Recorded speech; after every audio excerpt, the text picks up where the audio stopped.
GoPro makes some really fantastic cameras that take some really awesome video cameras.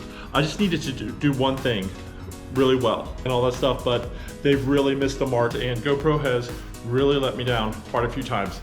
Hey guys, welcome to the channel, and my name's Chris, and before we get started, for all you GoPro fanboys, this is not a video of just trash talking GoPro, because GoPro does some things very well, but they have missed the mark quite a bit on a few of their products. So we're just gonna try to go over that. I try to keep a positive, upbeat feeling about my channel, but every once in a while, like I've been thinking about this for a little while, dealing with the GoPro equipment for quite some time, and I've got a lot of experience with it. It's very important that I need things to work a certain way, and you know, I kind of have expectations, and sometimes they've exceeded my expectations, and GoPro has really let me down quite a few times. So we're just going to kind of go over the good, the bad, and the ugly of my experiences, and hopefully it'll help you in the future. All right, first we're going to go over like the setup I use. I use my hat cam for getting those shots from the first person, and then I got two third-person cameras. One I get on my center console, and this one I like to call the Kim Cam. That's the one I hang off the T-top, so I can get the action when she's fishing and not miss anything. And the whole point of having these GoPro cameras is to catch all the action and share it with you guys. Now I got 3 cameras going. Well, first I started trying to do the audio engaging, like tell GoPro to restart recording and all that mess. And I would say it, like my hat cam would probably do it. Sometimes my center console, but definitely not the Kim Cam. It would never turn on. So, and they would all kind of start and stop at different times. And most times they didn't hear me, and I'd have to go click the button. So that was just not really a feasible option. And the only other thing I could do at the time was I just hit start, click, then run over and hit click. And so I got 3 videos rolling. And when I go to edit, they're not going to sit right on top of each other. I'm going to have to line it up, or else like the audio and the visuals won't match up just right when I'm editing. And it's because I like, the whole point of the 3 cameras too is to catch all the action and make you guys feel like you're in the boat with me, and that's what I try to capture. And so I chop it up so that like you can see kind of everything, and it's not so stagnant, and hopefully makes it more exciting for everybody in the audience. What GoPro's solution for the multi-camera situation was the smart remote. And I kindly refer to this as the not so smart remote. There's a lot of, it's got a lot of bad reviews, and for good reason. And I'm just gonna tell you the reasons why I have issues with it. Well, first of all, it runs off of Wi-Fi and eats up a lot of battery. Like if I turn this on, it'll only last maybe about 3 hours. It's not going to last. I have to wind up plugging in, and you can't change out the battery. It'd be nice if you could just swap that out just like the cameras, but that's not the case. You have to have a special charger for it. And the biggest problem I've had with this is a lot of times when you plug this in, it won't even charge. It has connection problems. Like I've had so many times where I plug this in and it just won't charge. I finally got on the phone with some guy and with a GoPro, and he's like, well, you have to clean off these connection little things. So I have to take a knife edge and scrape it almost every single time I got home from recording a trip. And sometimes I'd have to plug it in, it wouldn't do it, come back, scrape, plug it in again, and it's really annoying that I have to use a special charger, and half the time it doesn't work. One of the drawbacks about having the 3 camera setup and the remote is all 3 of these cameras have to stay on the whole time to stay connected to this for it to turn on and off. And when these cameras are just sitting there, not recording or anything, it still eats through batteries like nobody's business. I probably go through 8 batteries a fishing trip, and usually my fishing trips are about 2 to 3 hours. So that's one thing you really have to consider when doing a multi-camera remote situation. And then another issue with these is I have had a ton of connectivity problems. There's been a lot of people doing some range tests on these things, and it's not what they say it is.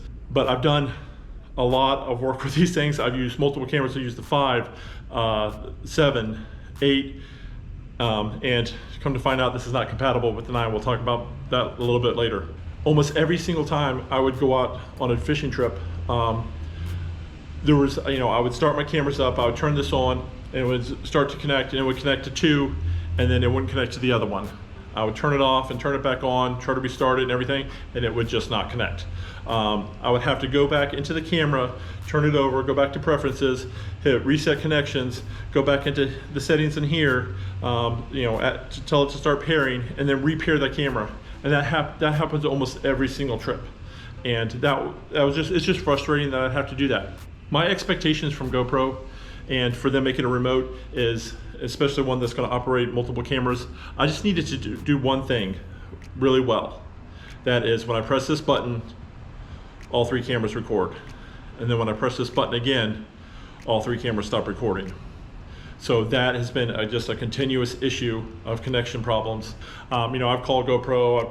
I got the updates on all my cameras every single time. They're like, "Oh, you need to update the firmware." I'm like, "Well, okay, I did." I get on the app and they're like, "Oh, you shouldn't upload the firmware from the app." I'm like, "Well, if you shouldn't, you have to put the SD card in a computer, download it from their site, and then put the disc back into the camera." I'm like, "Well, why do you have it available to download through the app to your phone if you don't even trust it to do its job properly? Why is that even an option?" So that is just one bit of frustration there too, with customer service and just their firmware updating and everything, trying to make things work, and it just has not been flawless like it should be. When they finally came out with the 7, that's what I got right here. The images were really good. The stabilization was a little bit better than the other ones, and it was pretty fantastic. There's one issue with this thing I've had over and over and over again, and I can't use this thing hardly ever in the summertime because it overheats and just turns off all the time. Even early in the morning, if it's warm weather, this thing would just, and the sun would hit it, it would not take long for it to kick off.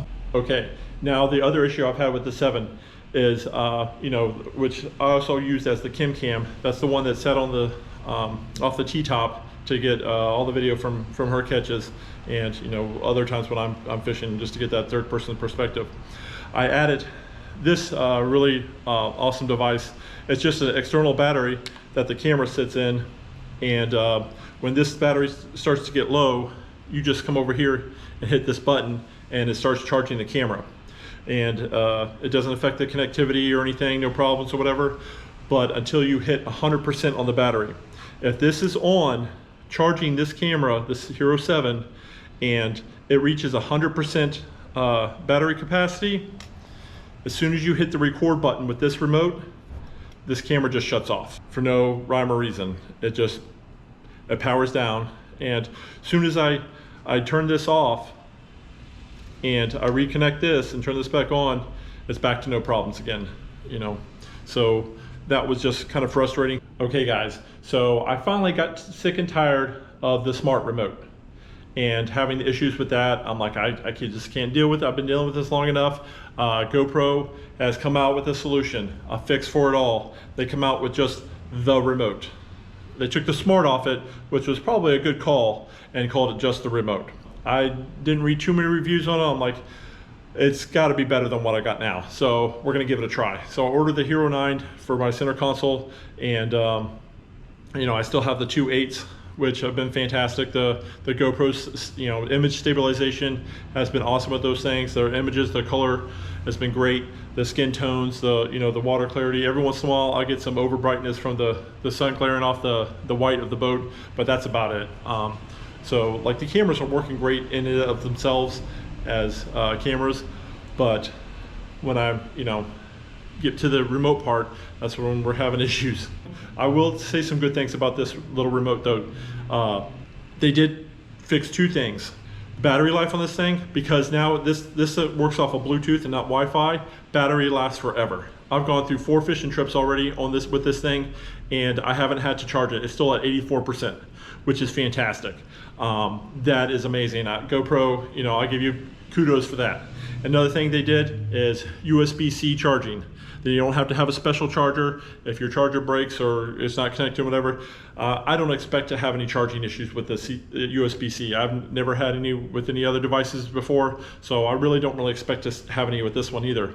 So they fixed 2 of the problems, but the one main thing I need this remote to do is to tell my cameras to turn on and off and stay connected to them. And they just missed the mark so far on that.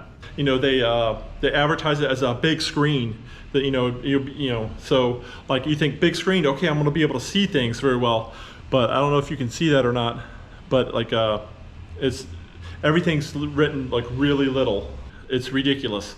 Like, why advertise a big screen if all the numbers and input and everything that's going to be on here is going to be so hard to read?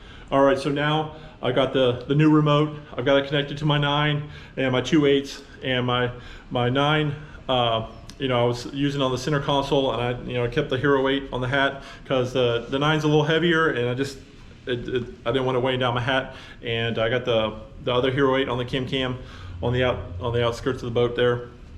And so I start using it and recording it every once in a while. I've noticed, like, I'll hit record and I hear 2 teet and not 3.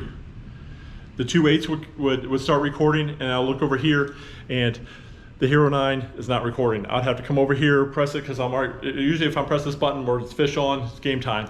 You know, I had a big catch with sailfish, and my 2 Hero 8s, clicked on, and right when the pole's bending over, this fish is jumping, and I look back and I see that the Hero 9 didn't turn on when I hit the button. I'm like, oh, I missed all this already. So I had to hit the button to get it started, and of course I meshed it up in the editing and got it straightened out. But I expected when I hit this button, my cameras to turn on. And that's just not the case. Hooked up into a tarpon not too long ago. I saw that rod bending over, hit the button, and I got the first jump to the last jump. I hit when I was done with the catch and everything, and done talking. I hit the button here to stop recording, and start going about my business. The 2/8 shut off, and I turn to look over, and lo and behold, the Hero 9 is still recording because it lost connection. I've had the Hero 9 lose connectivity with this new remote more than anything. Not so much the Hero 8 so far. The Hero 8s have only, I think, done it once. But I've only been using this for a couple of fishing trips so far. I can't give you any kind of long-term experience on it yet, but this is just my initial. And if it's this bad already, and I'm having to make this video, that means that, yeah, the GoPro has definitely missed the mark. So my solution was, I'm having the Hero 8s seem to be connecting pretty well, and so I just bought this Hero 9 that I'm recording on. And so now I've retired the Hero 9 from my center console, and I bought another Hero 8 for the center console. I kind of really like the 9 because I could look into it, and it's got the front facing camera, and I can see when I'm engaging with you guys. But I'm having to go back to, hopefully that'll resolve my connectivity problems. So basically, in conclusion, GoPro makes some really fantastic cameras that take some really awesome video. If you're in the same kind of boat, literally or figuratively, as I am, where you like to have more than one camera going at the same time, and you want to catch all that action, and you need a remote to make things go, I just wanted to get this video out there because in case you're thinking about doing something like this, or to keep your expectations real so you understand, I don't know what the problem is, but hopefully this will help you guys out when you're thinking about making a decision on buying a GoPro or not, or a multi-camera setup situation. I really like having the 3 cameras, and I think it helps me catch all the action and share it with people. I like the way it comes out, so I just want to put that out there and take it for what it is. Thanks for sitting through this. I hope it helps you out. I'm not trashing GoPro. They've just missed the mark on a few things. They have great cameras, and until we see you next time, guys, on the water, stay salty.